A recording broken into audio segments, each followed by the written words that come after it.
Assalamualaikum warahmatullahi wabarakatuh. Pagi ini kita mempelajari mengenai tema 5 subtema 1 muatan pelajaran IPA komponen ekosistem.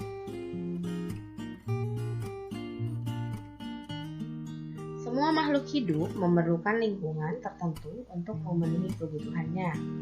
Lingkungan adalah segala sesuatu yang berada di sekitar makhluk hidup. Ekosistem adalah interaksi antar makhluk hidup dan benda-benda tak hidup di sebuah lingkungan. Ekosistem terbagi menjadi dua komponen, yaitu komponen biotik dan abiotik. Komponen biotik adalah semua makhluk hidup pada suatu lingkungan. Contohnya, manusia, hewan, dan tumbuhan. Sedangkan komponen abiotik adalah segala benda mati atau tak hidup di suatu lingkungan. Contohnya tanah, batu, air, matahari, dan udara. Ekosistem tersusun atas individu, populasi, dan komunitas. Ekosistem individu adalah makhluk hidup tunggal. Contohnya, seekor kambing, seekor burung, dan sebuah pohon cemara. Ekosistem populasi adalah kumpulan individu sejenis yang menempati suatu daerah tertentu. Contohnya, sekelompok penguin, sekelompok bangau, dan sekelompok ikan yang sedang berenang di laut lepas. Ekosistem komunitas adalah populasi makhluk hidup di suatu daerah tertentu. Contohnya, komunitas hewan, komunitas tumbuhan, dan komunitas biota laut. Ekosistem dibagi menjadi dua, yaitu ekosistem alami dan ekosistem buatan. Ekosistem alami terdiri atas ekosistem air dan ekosistem darat. Ekosistem air terdiri atas ekosistem air tawar dan air asin. Ekosistem air asin contohnya ekosistem darat, kolam, dan sungai. Ekosistem air asin contohnya ekosistem terumbu karang dan ekosistem laut dalam.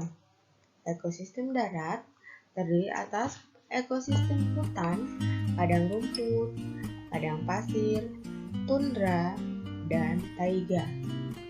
Ekosistem darat contohnya ekosistem hutan hujan tropis, sabana, padang rumput, gurun, taiga, dan tundra. Ekosistem buatan merupakan ekosistem yang diciptakan manusia untuk memenuhi kebutuhan manusia. Contohnya sawah dan bendungan. Ekosistem darat ini dibedakan oleh tingkat curah hujan dan iklimnya. Tumbuhan seperti rotan dan anggrek, serta hewan seperti kera, burung, badak, dan harimau berada pada ekosistem hutan hujan tropis. Ekosistem sabana memiliki curah hujan yang lebih rendah daripada ekosistem hutan hujan tropis. Hewan-hewan yang hidup di sabana antara lain berbagai jenis serangga dan mamalia seperti zebra dan singa. Ekosistem padang rumput memiliki curah hujan yang lebih rendah dibandingkan dengan ekosistem sabana. Tumbuhan khas ekosistem adalah rumput. Hewan yang hidup pada ekosistem ini contohnya bison, singa, anjing liar, serigala, gajah, jerapah, kanguru, dan ular.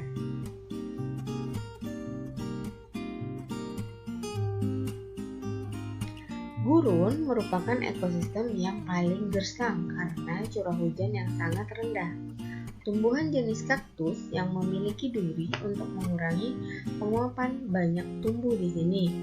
Hewan-hewan yang bisa hidup pada ekosistem ini antara lain semut, ular, kadal, kalajengking, dan beberapa hewan malam lainnya. Suhu pada ekosistem taiga sangat rendah pada musim dingin.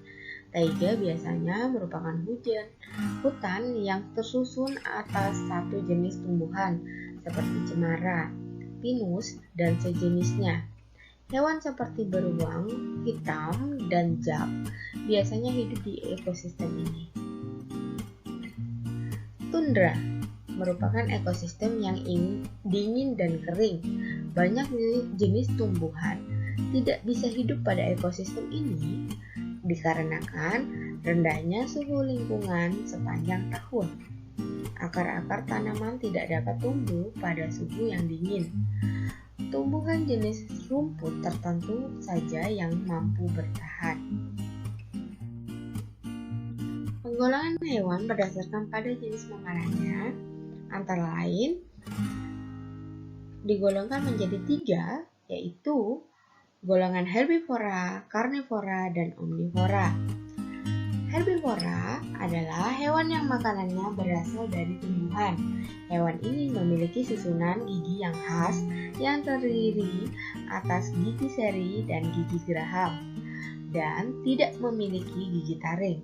Gigi seri pada hewan herbivora berada di depan dan tajam, berguna untuk memotong makanan.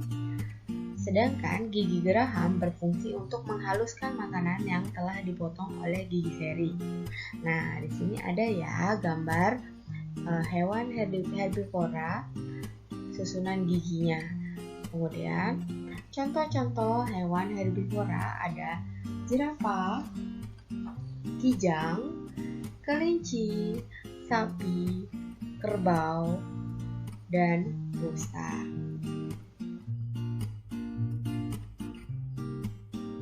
Hewan karnivora, hewan yang memakan hewan lain. Hewan karnivora memiliki gigi taring yang tajam dan kuat yang berguna untuk merobek dan mengoyak mangsa. Gigi seri tajam dan kuat meskipun berukuran kecil yang berfungsi untuk memotong makanan.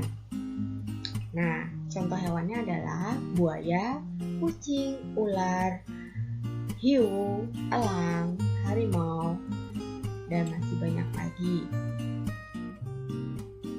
Hewan omnivora, hewan yang makanannya berasal dari tumbuhan maupun hewan lain. Hewan omnivora memiliki susunan gigi tersendiri, gigi seri, gigi taring, dan gigi geraham. Hewan ini berkembang dengan baik untuk menyesuaikan dengan makanannya.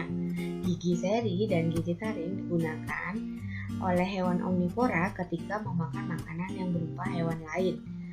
Sedangkan gigi seri dan gigi geraham hewan omnivora digunakan ketika memakan makanan berupa tumbuhan. Contoh hewan omnivora adalah beruang, musang, tikus, ayam, bebek, gorila, monyet.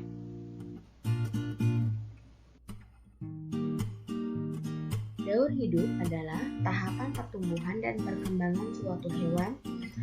Berdasarkan perubahan bentuknya, metamorfosis dibedakan menjadi metamorfosis sempurna dan tidak sempurna. Metamorfosis sempurna terjadi ketika hewan mengalami perubahan bentuk yang sangat berbeda setiap tahap perkembangannya. Contoh, hewan katak dari telur berubah menjadi kecebong tanpa kaki, kemudian menjadi kecebong berkaki, lalu menjadi katak berekor, dan menjadi katak dewasa atau imago. Nah, di buku ringkasan kalian hanya terjadi 4 ya. Nah, ditambahin ya.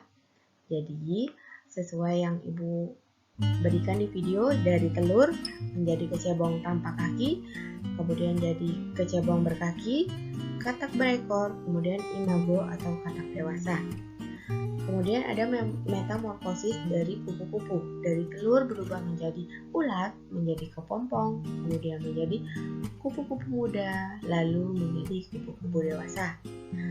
Nah, ada juga nyamuk. Nyamuk dari telur menjadi larva atau ulat, kemudian berubah menjadi pupa atau kepompong, dan selanjutnya menjadi nyamuk dewasa.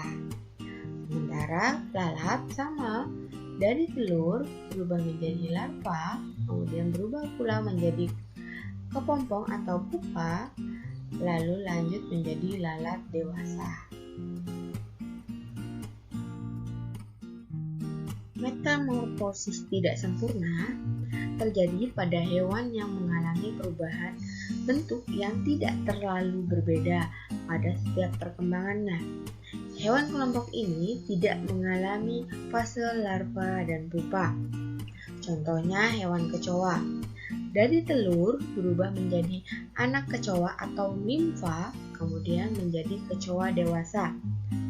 Ada pula belalang.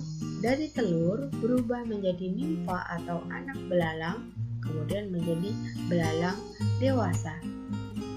Lalu ada capung. Dari telur berubah menjadi nimfa atau anak capung, kemudian berubah menjadi imago atau capung dewasa. Ada pula hewan yang tidak mengalami atau tanpa metamorfosis perubahan bentuk, yaitu ada ikan, ayam, itik, kadal ya. Jadi ikan itu dari telur kemudian langsung berubah menjadi ikan kecil, kemudian berubah menjadi ikan dewasa. Begitu pula dengan ayam, dari telur menjadi anak ayam, kemudian menjadi ayam dewasa. Begitu juga dengan kadal, dari telur menjadi anak kadal, kemudian berubah menjadi kadal dewasa. Oke, sampai di sini materi yang Ibu telah sampaikan hari ini. Semoga materi yang Ibu sampaikan bisa diterima dengan baik. Wassalamualaikum warahmatullahi wabarakatuh.